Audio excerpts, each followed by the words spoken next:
Please come to the hospital immediately. Sarah is in a critical condition. Our 6-year-old daughter was in a life-death situation. I begged my husband to come to the hospital right away, but he responded harshly. Stop with the lies again. And to use our daughter's life as bait, you're the absolute worst. I am being for real. Why won't you believe me? I found myself yelling into the phone, only to be met with a dismissive clicking of the tongue, as if he couldn't stand my noise. All right, I got it. I'll have one more drink, and then I'll head back. By then, Sarah will have miraculously revived and be sleeping peacefully in bed. I'm sick and tired of your lies. Don't call me again. Bye. Wait! Before I could stop him, he hung up. I collapsed in the hospital corridor, muttering weakly, Sarah. My name is Holly. I'm 31 years old. I married my husband John, who was 42, 6 years ago, and became a stay-at-home mom. I met John at work, where he was my boss. He was good at his job, handsome, and treated everyone equally, which is what I greatly admired about him. One day, I confessed my feelings to him, and we started dating. After dating for a while, about a year later, he proposed to me. I remember tears of joy flowing uncontrollably. Soon after our marriage, I discovered I was pregnant. We did it! We're gonna raise our child with so much love and affection. I was genuinely happy to be married to the man I respect, and to be expecting his child. However, since our daughter Sarah was born, John drastically changed and became cold towards me. He started belittling me, accusing me of lying when I said I was unwell and needed a break from household chores. He wouldn't help me at all.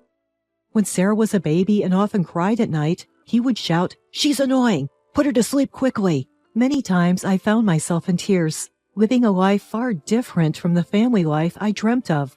You are a stay-at-home mom, and you can't even take care of the kids while doing your chores? Damn, I picked the wrong one. Why would you say that? We are couples. We are together in this. I'm working hard outside the house. Don't burden me with housework. Besides, you complain often about being sick, but I doubt that. You're probably lying about not getting enough sleep because of kids, too. I would never lie about something like this. Household chores aside, Sarah is our daughter. You have to take part in raising her, too. If you want people to help you that badly, why don't you hire a housekeeper? That's only if you can pay out of pocket, of course. He never listens to me, and the more I plead, the more he accuses me of lying. I could take his insults, but it hurt that he didn't even care for our daughter. I didn't even know if he had any affection for Sarah. Getting divorced did cross my mind, but as a stay-at-home mom, I couldn't muster the courage to leave the house with my daughter. But I made up my mind to be a parent who can protect my daughter, Sarah. If something ever happened, it seemed that Sarah vaguely understood that her father, John, and I were not getting along well, but she has grown up to be such a kind child, often stroking my head gently and saying, "Thanks for everything, Mom." Each time, I would gently hug Sarah and tell her, "Mommy loves you a lot, Holly." But suddenly, one day, something very precious to me got taken away. It happened on Sarah's 6th birthday. The three of us were planning to celebrate her birthday together. I was busy with preparations since morning, and I was mostly done by before 3 p.m. Just as I was about to go buy her birthday cake, I received a call from John. "I got roped into a night out with my colleagues. I'll be home late." "Today is Sarah's birthday. You promised you would be home." "Can't be helped. I was invited out. I'm popular, you see." John seemed pleased with himself, laughing smugly. "Popular, my foot. They probably just want you to pick up the tab." I've always told him to stop paying for all of his colleagues' at-night outs, but John never listened. He would simply say, "Who else is going to pay then? I'm the boss." "Can't you please come home for Sarah? She's been looking forward to celebrating her birthday with you." "Stop nagging. I'll get her a present, so that should be enough." "Fine. Whatever." I didn't wait for John's response. I hung up the phone with a loud click. Slamming down the receiver gave me a sense of relief. I shouldn't let this get to me. Today is all about Sarah. I need to keep smiling. I decided to head to the local bakery and bought a strawberry cake, Sarah's favorite. All that was left to do was wait for Sarah to come home. But Sarah didn't come home, even as the evening fell and the sun began to set. Perhaps she was playing with her friends and lost track of time. But she was too late. Just as I was considering whether to go look for her in the park or call the police, The phone rang. It was a call from the police. Holly had been in a traffic accident. What? Is Sarah all right? She's been taken to the hospital, but it seems she's still unconscious. We apologize for the delay in contacting you. It took some time to confirm her identity. I need to rush to the hospital now. I regretted not giving Sarah a note with my contact details, but there's no point crying over it now. I rushed to the hospital, my face as white as a sheet. Please, God, save her. But then I was told by a nurse that Sarah was in critical condition. I suddenly felt all the strength leave my body, and I sank to the floor. She'd gone to school just fine this morning. It wasn't supposed to be like this. I kept trying to convince myself that it was all a nightmare. However, the sound of the machines attached to my unconscious daughter brought me back to harsh reality. Oh, I need to call John, I muttered to myself as I walked out of the room to call my husband. What? It's you again? Don't call me while I'm out drinking. Sarah got in an accident and is being treated at the hospital. It might be serious. Get here now. But my husband's responded saying, Yeah, another one of your tall tales. You just love lying, don't you? I'm not lying. Please, come to the hospital right now. Sarah is in a critical condition. Don't make up such lies. Don't hold any grudge against me just because I didn't come home for her birthday. Man, you terrify me. Haha. Shut up and just come here now. Sarah she might not make it. Before I knew it, I was pleading to my husband through my tears. The fact that my husband called me a liar and wasn't showing any concern for our daughter, even at a time like this, filled me with sadness more than anger. All right, I got it. I'll have one more drink and then I'll head back.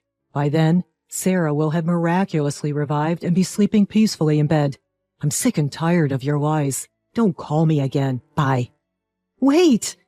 Before I could stop him, he had hung up. In the hospital room, I sat wiping my endless tears, waiting for Sarah to wake up. But she never did. Her birthday became the day she left us forever. Why? Please open your eyes. No matter how much I called out to her, no matter how many times I touched Sarah's lifeless body, she never smiled back at me again. Sarah was such a good girl. She was a bit shy, but she was always thoughtful towards others, a caring girl, an angel. Why did she have to lose her life? Sarah! I broke down crying in the hospital, not caring about the people around me. In the end, my husband never came to the hospital that day. The day of the funeral was under a cloudy sky that seemed ready to burst into tears at any moment. John's colleagues and bosses also came to the funeral. I had met them before, but this isn't how I wanted to meet them again. Afterward, my fellow mom friends took turns talking to John and me, but it was clear they find it hard to approach me, who was barely able to stand. Every time someone spoke to John, he would pretend to cry dramatically, saying, I can't believe Sarah's gone, and then added, if my wife had called me sooner that day, I might have been able to see her while she was still alive. You're the one who accused me of lying and refused to come home. You're not even actually crying. John was seeking for everyone's empathy. At this point, I didn't even feel any anger towards him. All I wanted was to peacefully send Sarah off with all my heart. As the funeral was coming to an end, John whispered to me, Okay now, time to get divorced. You'll be free. Taken aback by his sudden words, I glared at him, biting my lip, but he quickly left to go smoke outside. Amid the whirlpool of emotions, as I continued to thank the attendees, a woman approached me. Holly, my deepest condolences. I never imagined something like this would happen. This woman was Kay, a colleague of John's and my closest friend from my office worker days. She came close and gently rubbed my shoulder. It was a moment where I felt, if only slightly, that my heart could rest since Holly passed away. 3 days after the funeral ended, I received a call from Kay while in a daze. When we met at a cafe near my home, she was very worried about me. She asked whether I was eating right and getting enough sleep. The fact that she checked in on me was more than enough for me. To be honest, I hate to be the one to tell you this, but the day Holly got into that accident, I was also drinking with John and other colleagues, and I saw when John picked up your call. Is that so? I told him he should go to the hospital. I should have urged him with more pressure. I'm sorry. There's no need for you to apologize, Kay. I know you told him to go to the hospital, and that's enough. Okay, I'm sorry. And I was really unsure about telling you this, but Kay slowly started telling me about John's recent behavior. She suspected that he might be having an affair with a young colleague named Lee at his workplace. Moreover, when everyone went home after drinking, it turned out he was alone with Lee. I hate to say it, but there have been rumors at the office about John and Lee. People are suspecting that they might be having an affair. I see. The fact that I was the only one unaware of this, being manipulated by John, filled me with anger. Kay, there's something I want to ask you. Yeah, you want to gather evidence of John's infidelity, right? I'll help. Kay, my best friend from my office worker days, already knew what I wanted to say. With Kay's assistance, I decided to gather evidence of my husband's affair at work. A week later, I got to learn more about John's affair from Kay. Apparently, John and his mistress were openly flirtatious at work, and they would frequently leave the office together after work and disappear into a hotel district. Kay had followed them and took photos and videos of them together. Kay, thank you for your all this. Holly, are you okay? If there's anything else I can help you with, don't hesitate to ask. I fought back the tears that threatened to spill at Kay's words of concern. Forcing a smile, that night, I presented my husband with a signed divorce paper. Let's get a divorce, please. Lucky me. I wanted to break up with you too. So I'm demanding $30,000 in compensation from both of you. What? That's too much just for a divorce. Gosh, you're all about money. I also know about your affair, and I have solid proof. I showed my husband the photos and videos of him with Lee that Kay had taken. He was shocked for a second, but quickly regained his composure and glared at me. Lies again. You really are a terrifying woman.